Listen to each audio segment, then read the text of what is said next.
Assalamualaikum warahmatullahi wabarakatuh. Apa kabarnya anak-anakku sekalian?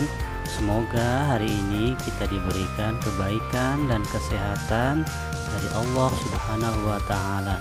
Amin amin ya rabbal alamin.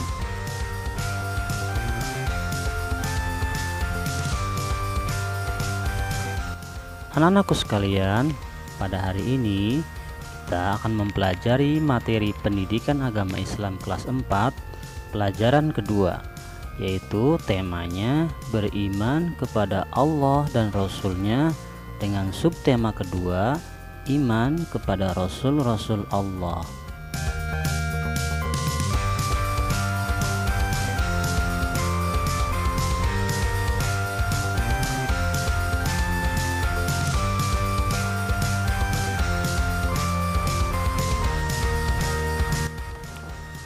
Anak-anakku sekalian, sebelum kita belajar, yuk kita sama-sama membaca doa sebelum belajar.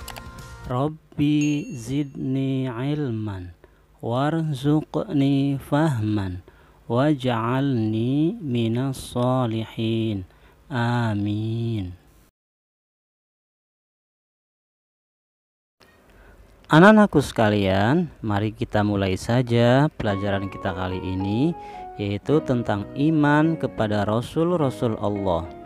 Iman artinya percaya, Rasul artinya utusan, dan iman kepada Rasul-Rasul Allah artinya meyakini bahwa Allah mengutus orang-orang pilihan untuk menyampaikan ajarannya kepada umat manusia sebagai petunjuk dan pedoman hidup.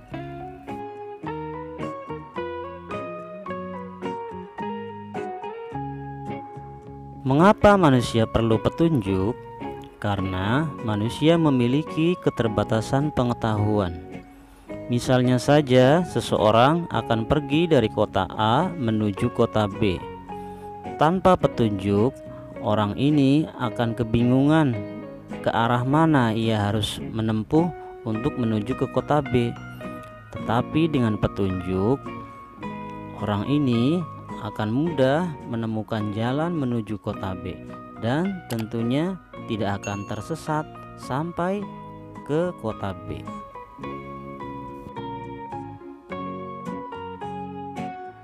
Beriman kepada Rasul merupakan rukun iman yang keempat.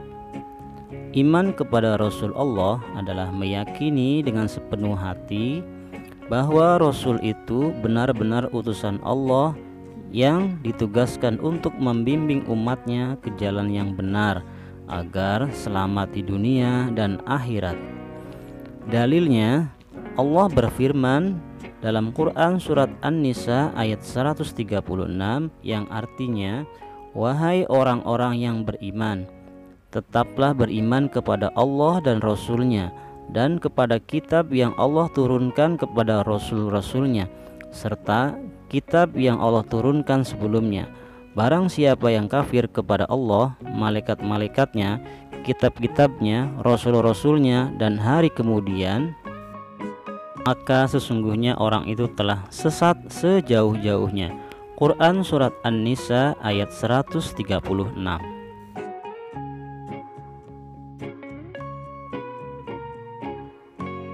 Adakah perbedaan antara nabi dengan rasul? Jika ada, apa perbedaannya? Kata nabi berasal dari naba, yang artinya adalah tempat yang tinggi. Nabi adalah manusia yang diberi wahyu oleh Allah, tetapi tidak wajib disampaikan kepada umatnya. Sedangkan rasul berasal dari kata risalah, artinya penyampaian.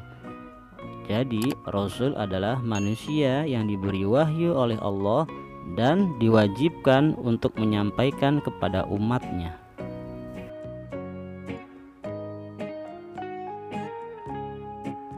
Lalu, apa saja tugas para rasul? Tugas para rasul yang pertama adalah menyampaikan ajaran kepada manusia dan mengajaknya ke jalan yang benar. Yang kedua, membimbing manusia ke dalam kebaikan dan menjauhi kejahatan. Yang selanjutnya, membawa kabar gembira atau kabar tentang surga, dan peringatan atau kabar tentang neraka. Para rasul juga ditugaskan memperbaiki kondisi akhlak umat manusia dan kemudian memberikan teladan yang baik bagi manusia.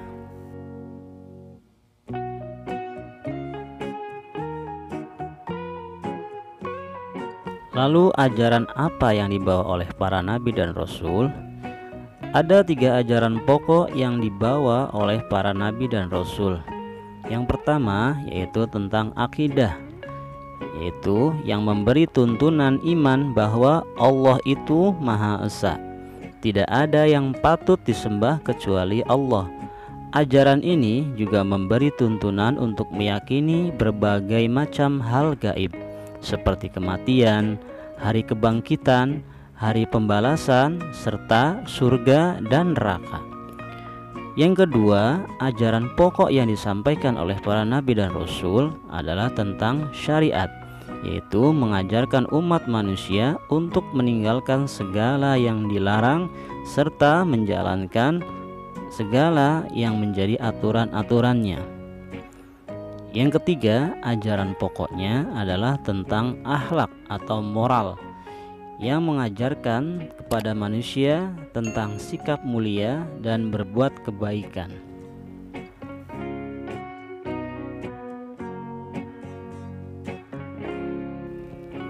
Kemudian ada berapakah jumlah nabi dan rasul?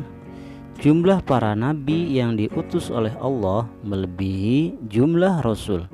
Dalam beberapa riwayat dituliskan bahwa jumlah nabi yang diutus oleh Allah sebanyak 124.000, dan di antara nabi tersebut terdapat 313 rasul. Jumlah nabi dan rasul yang diutus oleh Allah dan disebutkan dalam Al-Quran hanya terdapat 25 orang, yaitu dari Nabi Adam sampai Nabi Muhammad SAW.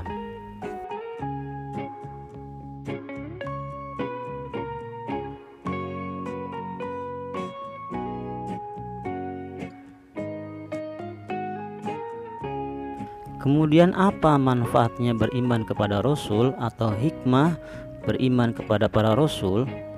Hikmah beriman kepada para Rasul diantaranya adalah sebagai berikut. Yang pertama, bertambah iman kepada Allah dengan mengetahui bahwa Rasul benar-benar manusia pilihan Allah. Yang kedua, kita memperoleh teladan yang baik untuk menjalani kehidupan. Selanjutnya, kita mendapat rahmat Allah, lalu dapat membedakan antara yang baik dan yang buruk. Kemudian menjadikan teladan perilaku Rasul dalam kehidupan sehari-hari, dan menjadi jembatan menuju kebahagiaan yang hakiki, yaitu di akhirat nanti.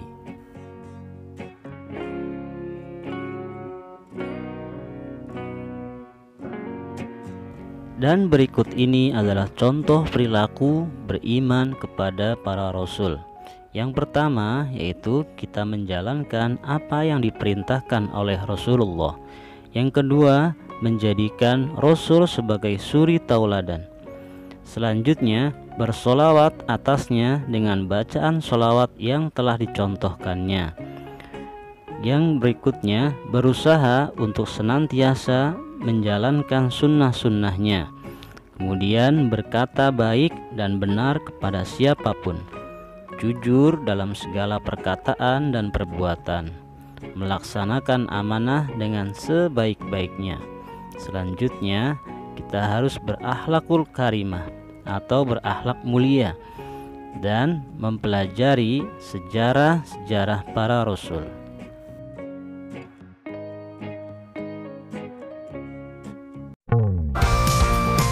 Baik anak-anakku sekalian, kiranya sampai di sini dulu pelajaran kita hari ini. Semoga kita dimudahkan oleh Allah dalam memahami materi yang diajarkan kepada kita, dan kita dimudahkan untuk meneladani suri tauladan yang diajarkan oleh para rasul. Akhirnya kita akhiri saja hari ini pelajarannya dengan mengucapkan alhamdulillah. dan wallahu a'lam bishawab. Terima kasih atas segala perhatiannya. Kurang lebihnya mohon maaf. Billahi taufiq wal hidayah. Assalamualaikum warahmatullahi wabarakatuh.